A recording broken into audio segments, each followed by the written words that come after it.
Waalaikumsalam Waalaikumsalam warahmatullahi warahmatullahi wabarakatuh. Waalaikumsalam warahmatullahi wabarakatuh. Ya, semangat, masih pagi. Saya ngajarnya semangat soalnya nih. Baru kita ketemu 2 kali. Hari ini kita akan belajar tentang persamaan akuntansi. Jadi, nanti sudah mulai ada bikin kolom-kolom.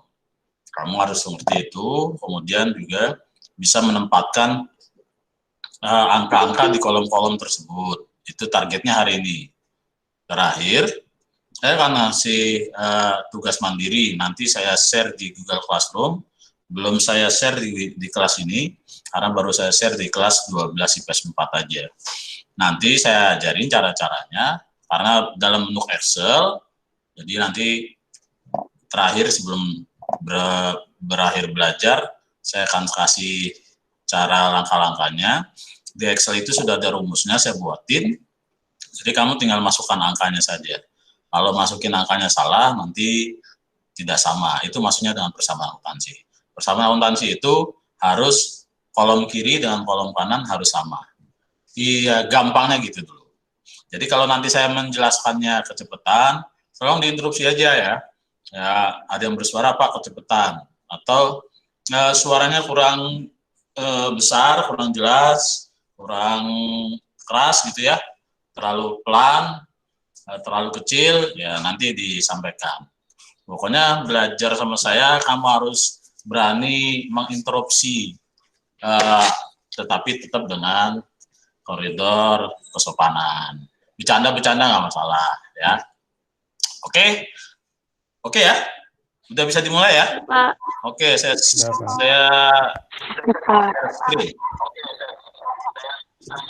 Mana nih ya? Oke.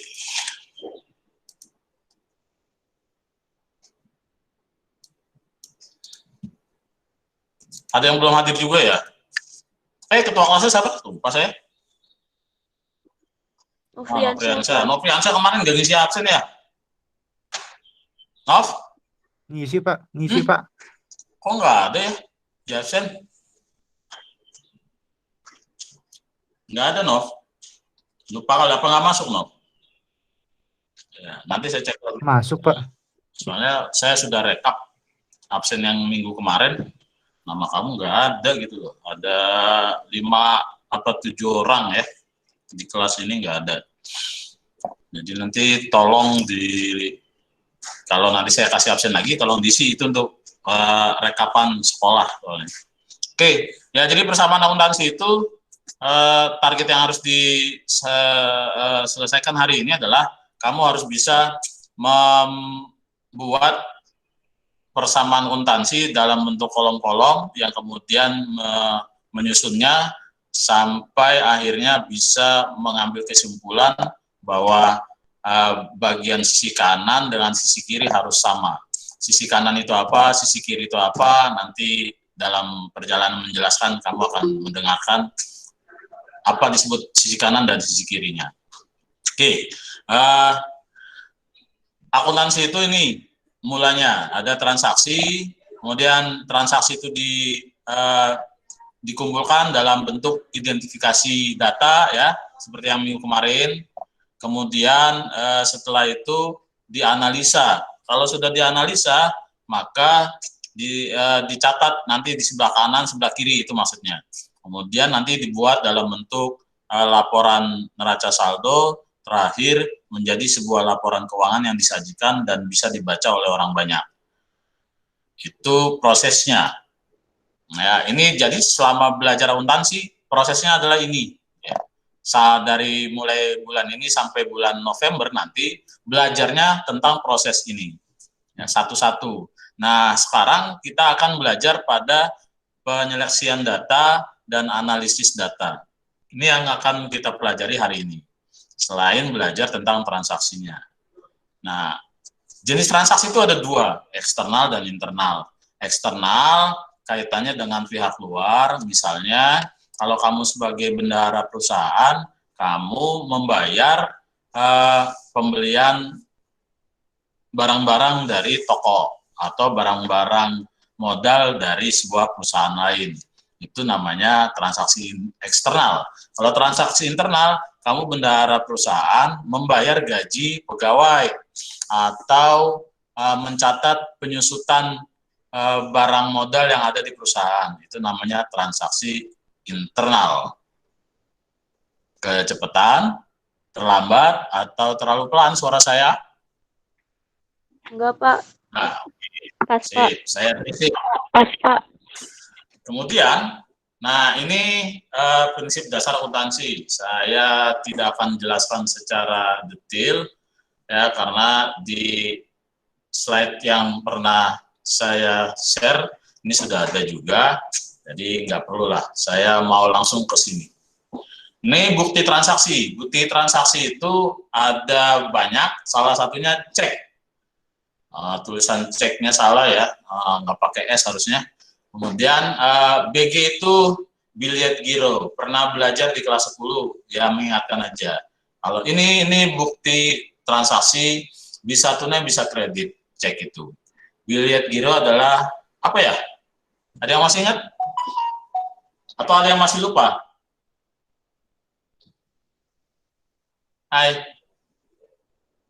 Saya masih lupa, Pak. Saya masih lupa, Pak.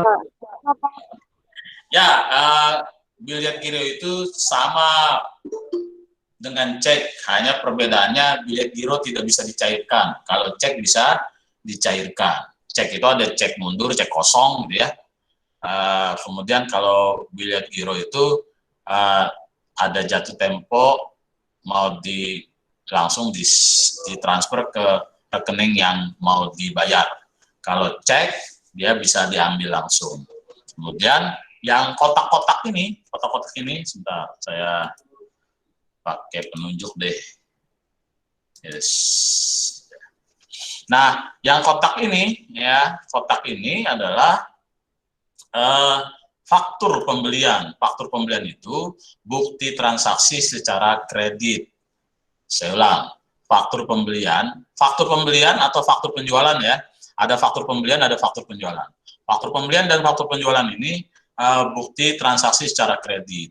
Kemudian yang terakhir yang ini kwitansi, ini adalah bukti transaksi secara tunai. Oke, selanjutnya, nah ini rumus dasar persamaan akuntansi. Aset sama dengan liabilities. Saya pakai bahasa Indonesia bacanya nih, bukan pakai bahasa Inggris. Ditambah equity, assets sama dengan liabilities dan ditambah equity. Aset itu aset ya, di bahasa Indonesia-nya jadi baku aset gitu. Aset itu adalah harta. Kemudian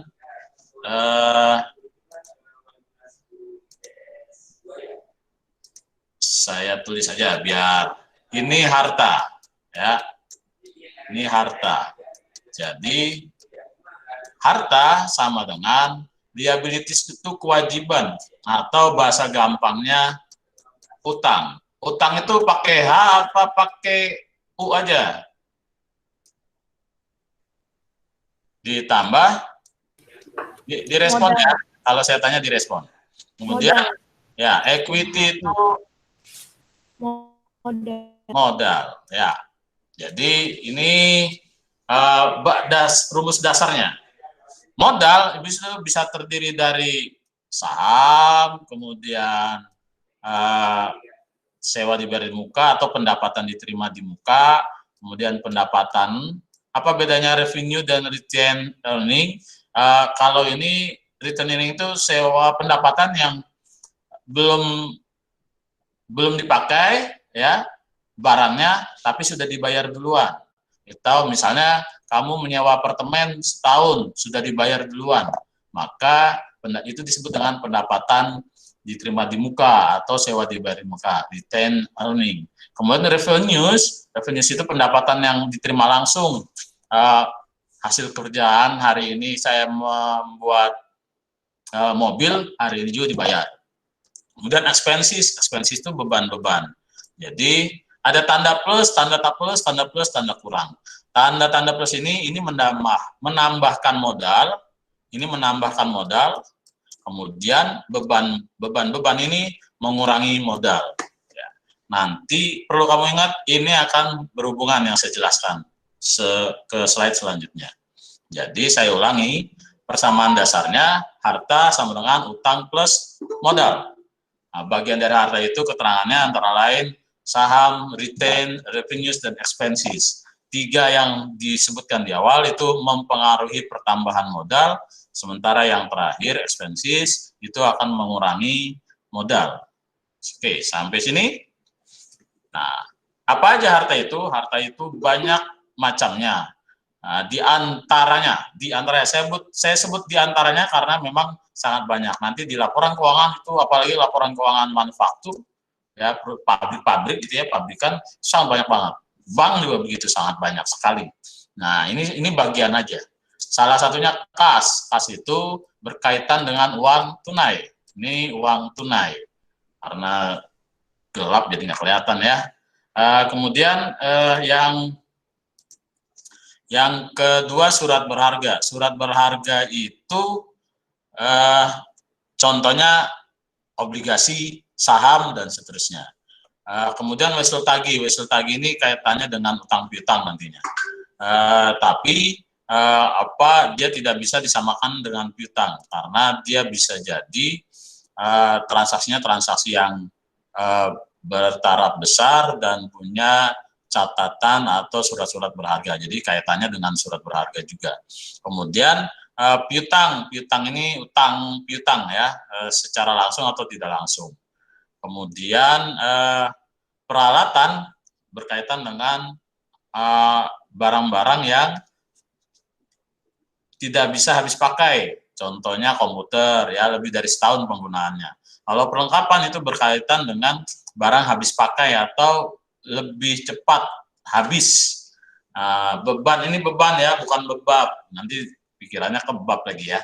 Beban dibayar di muka. Misalnya kamu punya mobil, dibayar diasuransikan, maka dibayar duluan asuransinya untuk 1 tahun. Namanya beban dibayar di muka.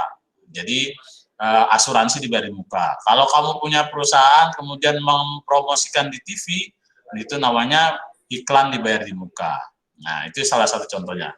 Investasi berjangka ini kaitannya dengan pengeluaran uang tapi buat modal atau investasi. Bisa misalnya dalam bentuk deposito, obligasi yang untuk dalam jangka waktu 2-3 tahun atau 1 tahun gitu ya. Kemudian harta tetap. Ini fixed asset. Fixed asset itu harta yang sebenarnya sama dengan jenis peralatan ya, tidak bisa habis dalam waktu cepat. Tanah ya, gedung, mesin misalnya tadi komputer, kendaraan, ini tidak bisa habis dalam waktu 1 tahun. Harta tak berwujud, ada harta tak berwujud. Jadi bukan cuma jin aja yang tak berwujud, harta pun ada yang tak berwujud. Kalau kamu jadi seniman, kemudian menciptakan lagu, jadi punya harta tak berwujud, namanya hak cipta. Itu salah satu contoh harta tidak berwujud. Apalagi kamu kenal kan namanya McD, apalagi ya, kalau yang kelas-kelas bawah ya, lower class, itu ada Warteg Harisma ya, dekat Kostrad, dekat SD itu ada Warteg Harisma ya, itu namanya franchise. Jadi namanya yang dijual, namanya ya itu harta tidak berwujud. Kalau kamu punya usaha, kemudian ada orang ingin pakai nama kamu, namanya itu brand ya, brand atau merek, itu harta tak berwujud dan itu laku dijual ya. Itu salah satu contoh harta tak berwujud. Kemudian akun kewajiban tadi ya, liabilities, itu ada jangka panjang, ada jangka pendek atau lancar.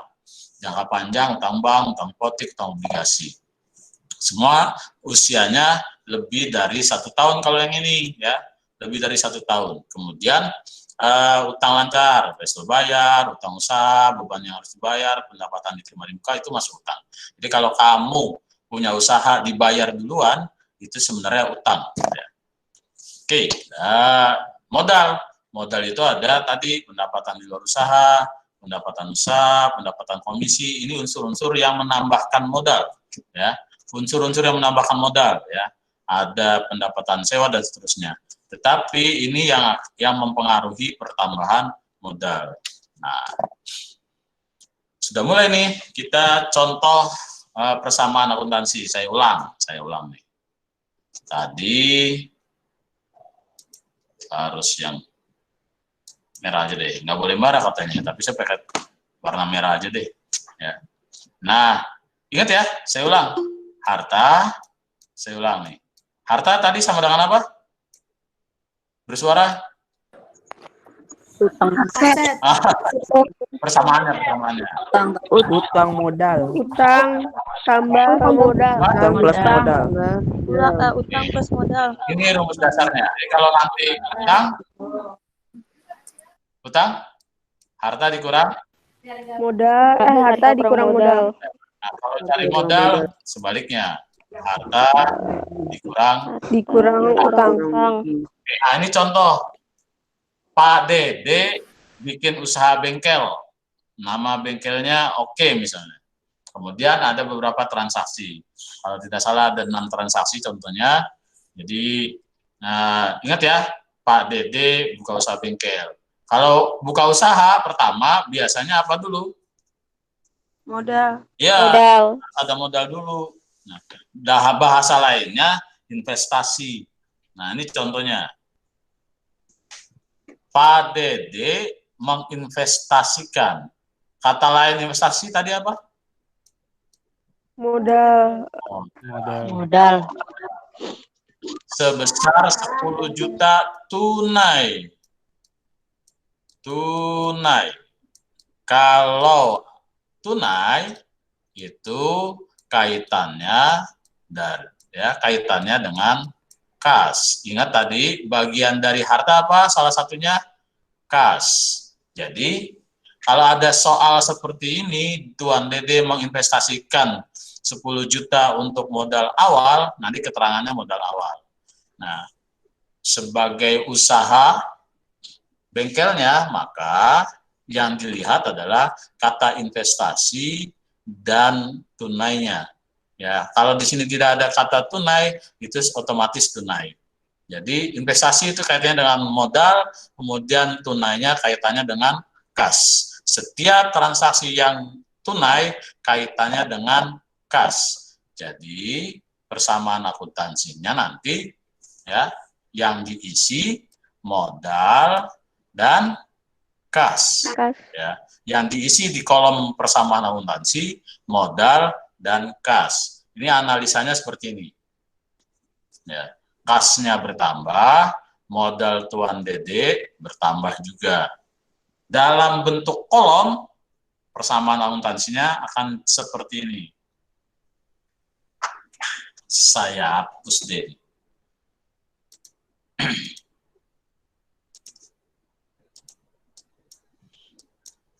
Nah, jadi persamaan akuntansinya akan seperti ini. Kas itu bagian dari harta. Kolom kiri harta, kolom kanan kas. Saya ulang. Kolom kiri harta, kolom kanan kas. Jadi itu yang dimaksud dengan sebelah kiri, sebelah kanan itu. Jadi sebelah kiri yang di hadapan kamu itu harta, sebelah kanan modal dan utang. Jadi bagian dari harta salah satunya kas, maka kas kolomnya pertama diisi 10.000. Ya. Kemudian karena baru sama modal, maka modalnya yang diisi. Di atasnya modal plus utang, kemudian di bawahnya tulis modal 10.000. Nah, harta tadi rumusnya apa? Harta sama dengan utang plus modal. Karena utangnya belum ada, maka harta sama dengan modal. Yakni 10.000.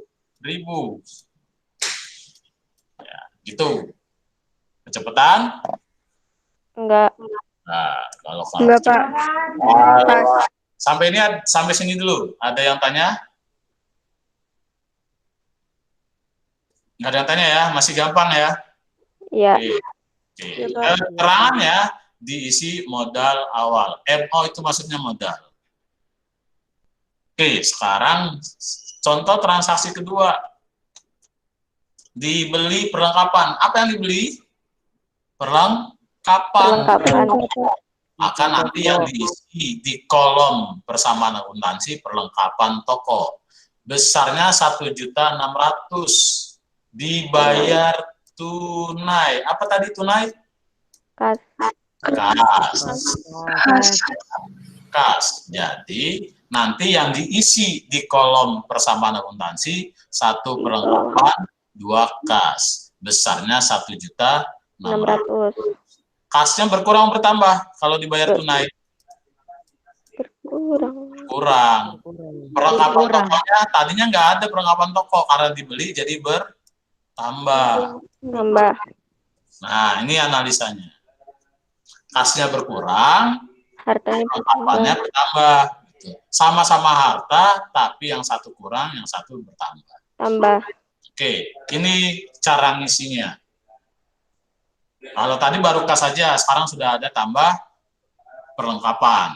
Jadi tadi ingat ya, kasnya berkurang, maka ditulis 1.600.000. Nandain kurangnya pakai apa? Pakai tanda kurung. Ya, tanda kurung ini menunjukkan berkurang. Kemudian perlengkapannya bertambah 1.600.000. Kalau dijumlah, kas dan perlengkapan 10.000. Harus sama dengan jumlah di kolom modal dan utang.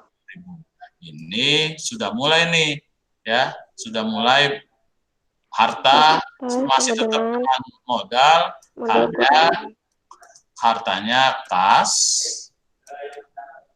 plus perlengkapan toko sama dengan modal. Itu. Sampai sini kecepatan? Sampai sini dulu. Ada yang tanya? Ya. Saya kali ini memang agak lama nih menjelaskannya. Jadi Google Meet-nya jadi agak lama juga. Karena ini udah harus dijelaskan pakai papan harusnya. Oke, sampai sini kalau tidak ada yang tanya saya teruskan. Sampai F ini contohnya. Nah, transaksi yang ketiga kaitannya dengan peralatan. Dibeli peralatan. Apa yang bertambah? Peralatan. Ini bertambah. Besarnya berapa? 7.800.000. Dibayar tunai. Ini kas. Kurang ya, berkurang 5.800.000. Tapi ada sisa yang belum dibayar. Kredit. Apa jadinya? Oh, Utang. Utangnya berkurang bertambah? Bertambah. Jadi nanti yang diisi di kolom peralatan, ada kas dan ada utang. Peralatannya bertambah, kasnya berkurang, utangnya bertambah. Analisanya seperti ini. Ya. Kas berkurang, utang bertambah, peralatan bertambah.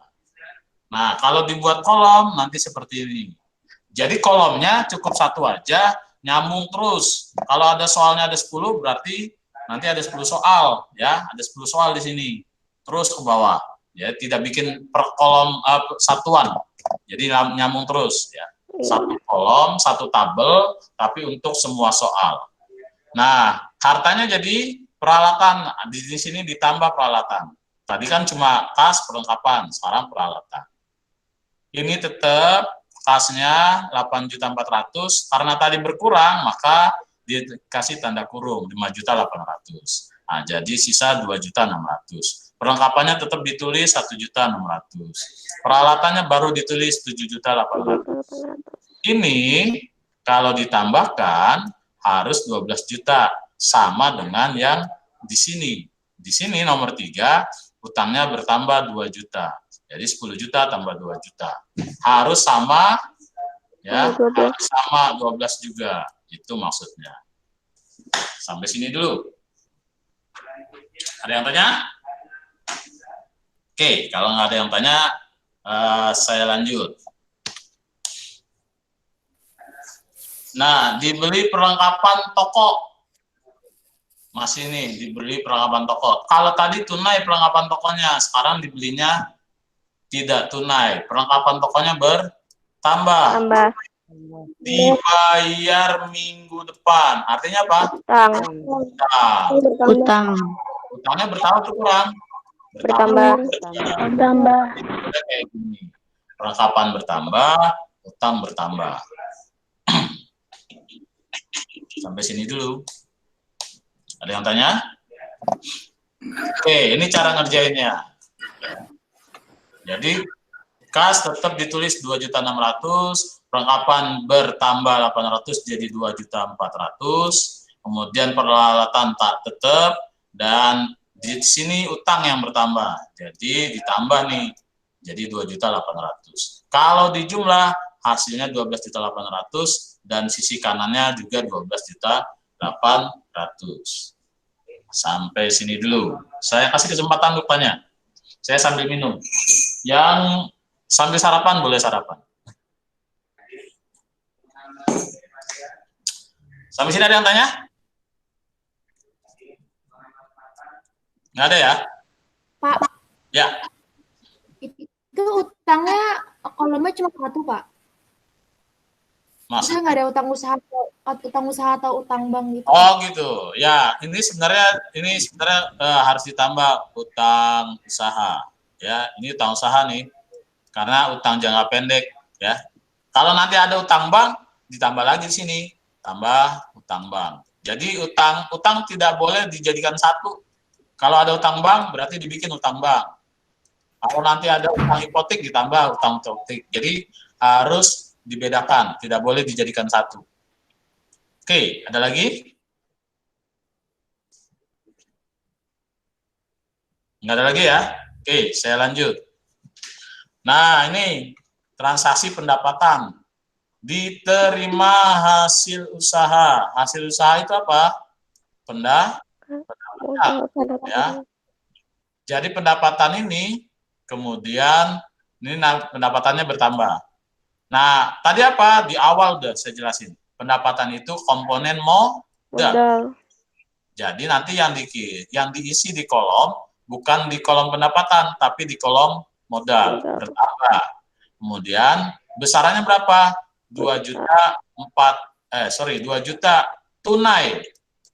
Kalau tidak ada kata tunai ini berarti tunai. Karena kaitannya dengan tunai, maka yang diisi kas. Yang diisi kas. Kasnya bertambah berkurang kalau dapat uang? Tambah. Jadi nanti yang diisi modal dan kas. Oke, ini contohnya analisanya. Cara ngerjainnya nih. Yang diisi kolom kas bertambah 2 juta. Yang diisi kolom modal bertambah 2 juta.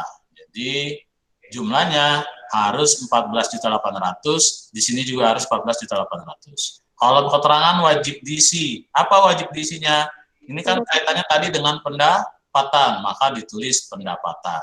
Misalnya tambah ini pendapatan jasa, karena usaha bengkel pendapatan jasa, atau pendapatan usaha. Boleh. Ya.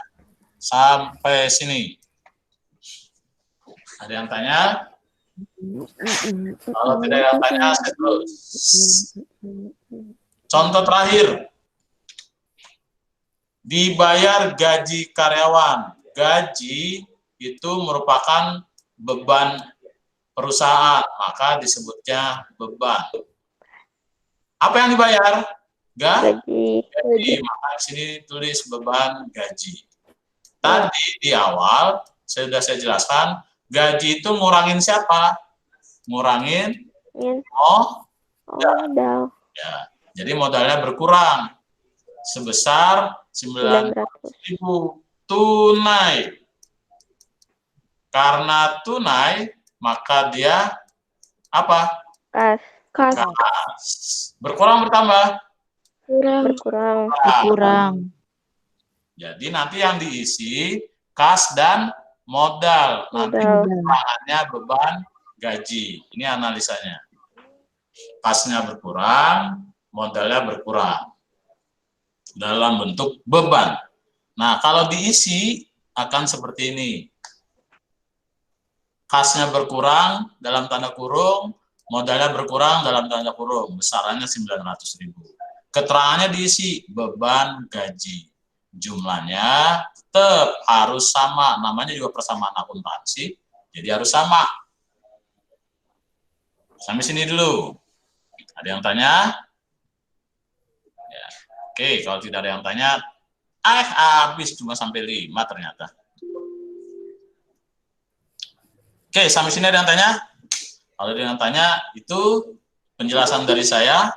Nanti kamu lihat di Google Classroom soalnya, kemudian Excel-nya belum saya kirim. Nanti, nah sekarang saya mau, waduh, ini ada yang belum masuk nih, siapa nih? Siapa yang baru masuk? Ada 36 orang, 27 berarti 9 orang nggak ada nih. Saya cari dulu ya.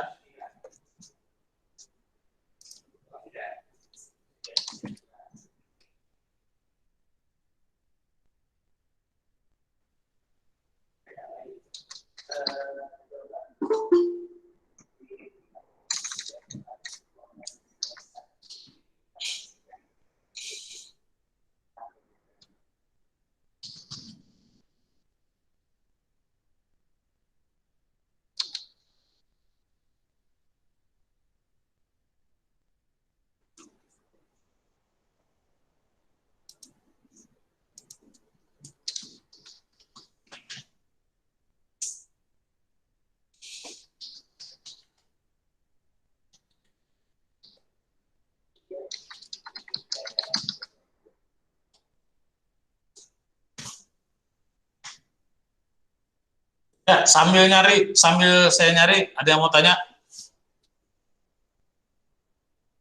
Nggak ada?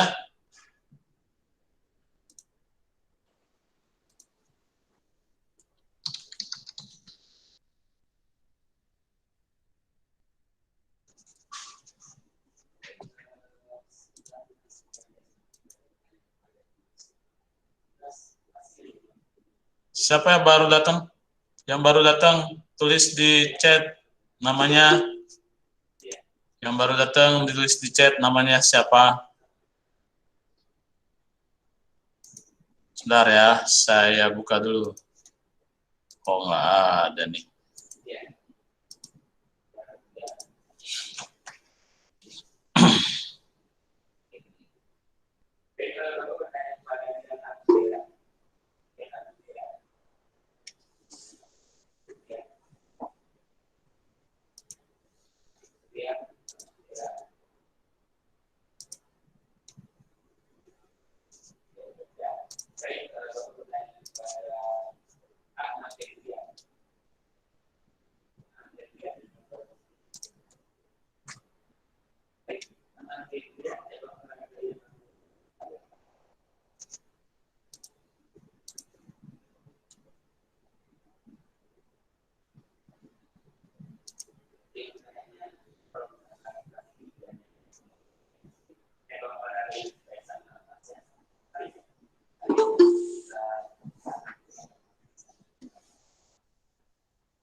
Bentar, saya download dulu dari PS4.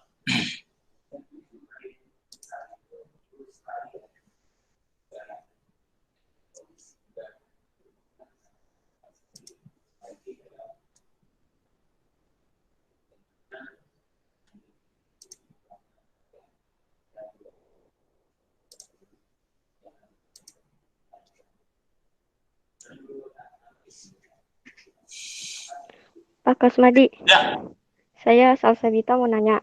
ya, silakan. Nanti kita juga belajar bentuk-bentuk buku besar gak, Pak? Iya. Nanti setelah jurnal umum. Kenapa kok ditanya itu? Nggak apa-apa. Oh gitu. Ya, saya buka ya. Pakai Google Split aja deh.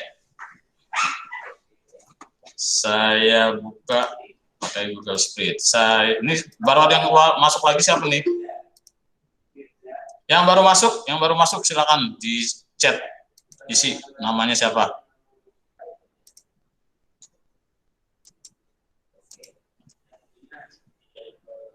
Kelihatan? Google Sheet-nya? Kelihatan ya? Kelihatan, Pak. Oke. Kelihatan, Pak. Cara ngisinya sekarang saya jelasin. Nanti ini lembar yang harus kamu isi bersama akuntansinya. Nanti nama perusahaannya diganti. Ini contoh aja. Kemudian waktunya kalau dia sama nggak masalah. Tapi kalau beda ini diganti. Misalnya bulan Juni 2020 gitu ya. Kalau soalnya begitu. Kemudian nih misalnya tanggal 1. Tadi berapa? Diisi 10 juta ya. Diisi 10 juta. Nggak usah pakai titik ya ngisinya. 10 juta nggak usah pakai titik karena dia akan langsung. Nah, kenapa kok langsung nongol 10 juta sampai bawah? Ini yang cetak tebel, yang disaldo. Ini rumus. Jadi kamu jangan ubah, jangan diutak-utik ya. Jadi kalau kamu nanti ngisi, di sini sudah langsung terjumlahkan secara otomatis. Tadi yang pertama apa? Diisi kas, maka di sini diisi kas. Nah, Maaf, tulisannya agak kekecilan, Pak. kekecilan. Saya tambahin mana menunya nih. Kalau Google Sheet. Ada yang tahu Google Sheet? Makanya di mana untuk memperbesar? Oh ini. Kok ini nambah? Ini bukan ya?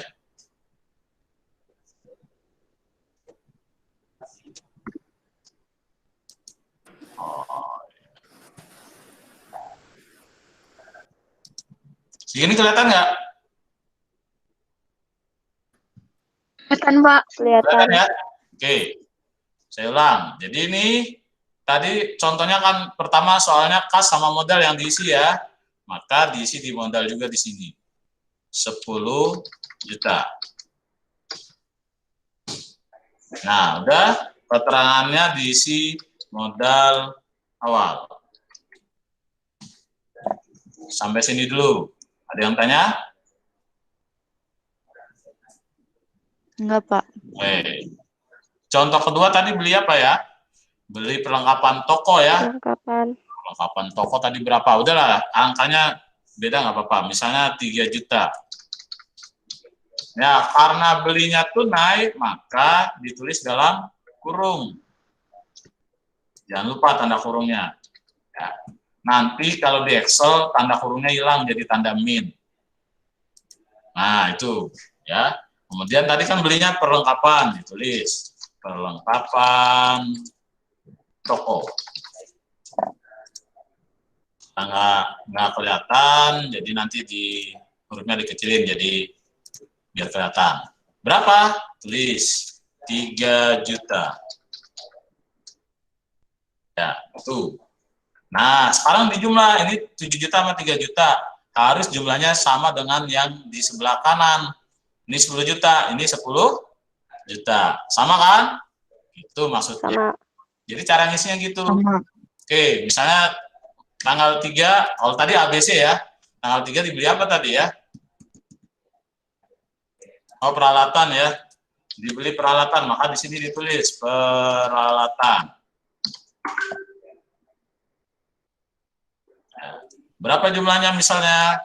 Jumlahnya 5.800.000 kalau tidak salah tadi. Nah, 7.800.000. Dibayar 5.800.000, maka di sini dalam kurung 5.800.000. Sisanya di mana? Sisanya dibayar nanti kemudian utang jadinya 2 juta. Ya, sampai sini bisa.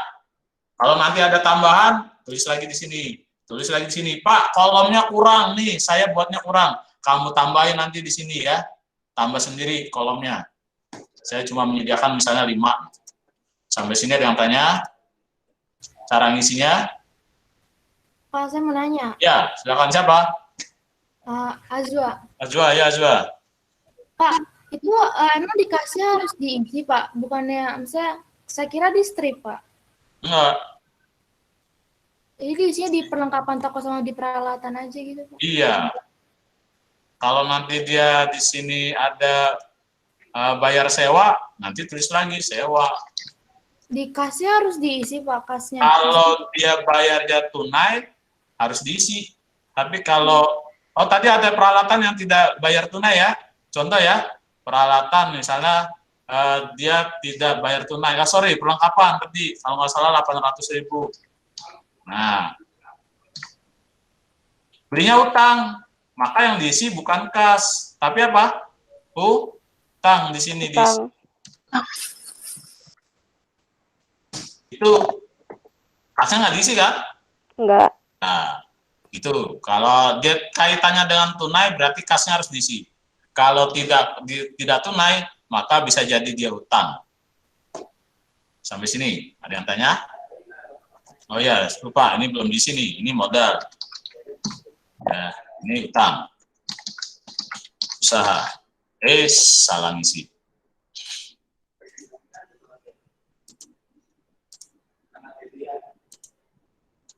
Di sini utang. Ya, gitu cara ngisinya. Jadi nanti kamu ini saya share di Google Classroom, sehingga silakan di-download, nanti kirim via Google Form yang saya buat. Jadi setelah dikerjakan, file ini di-upload ke Google Form.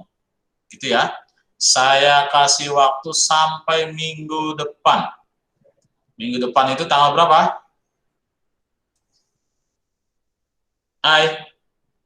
Bersuara. Iya, Pak. Ya, Minggu depan hari ya. apa, Pak? Sampai minggu Tanggal depan. 31. Nanti Jumat depan ya. Sebelum belajar sudah harus dikumpulin. Tanggal 1, Pak. Tanggal 1 ya? Libur nggak? Tanggal Libur? 1. 31. Libur berarti ya? Iya. Tanggal Ya, 1 libur. yang Berarti libur. kita nggak belajar, tapi tetap dikumpulin tanggal 31. Ya. Oke, Libur Pak. apa Hari sih? Jumat. Hari Jumat. Sampai sini ada yang Idul tanya? Adha. Kalau tidak ada yang tanya, kamu bisa mulai mengerjakan. Nanti saya kirim sebentar lagi. Seterusnya kamu bisa download dan kerjakan secara mandiri. Kalau tidak ada yang ditanya, saya tutup hari ini pembelajarannya. Kamu ngerjain sendiri di rumah masing-masing. Kemudian nanti bisa tanya langsung lewat WA atau lewat lain. Kalau kamu nggak ada WA, pasti ada WA semua dong. Nah, di grup kelas kamu bisa tanya sama saya kalau memang masih belum ngerti. Pak, soal nomor sekian saya nggak ngerti. Silakan tanya. Jelas ya? Oke, mari kita berdoa. Menutup jumpa di virtual ini dilanjutkan dalam tugas mandiri dengan membaca hamdalah. Alhamdulillahirabbil alamin. Malamnya 2 minggu lagi dalam kondisi tetap jaga kesehatan dan seterusnya. Assalamualaikum warahmatullahi wabarakatuh. Waalaikumsalam. Oke, masih ya. Pak. Ya, Pak. Ya, Kasih, Pak. akan di YouTube Google Meet-nya supaya tidak makan kuota.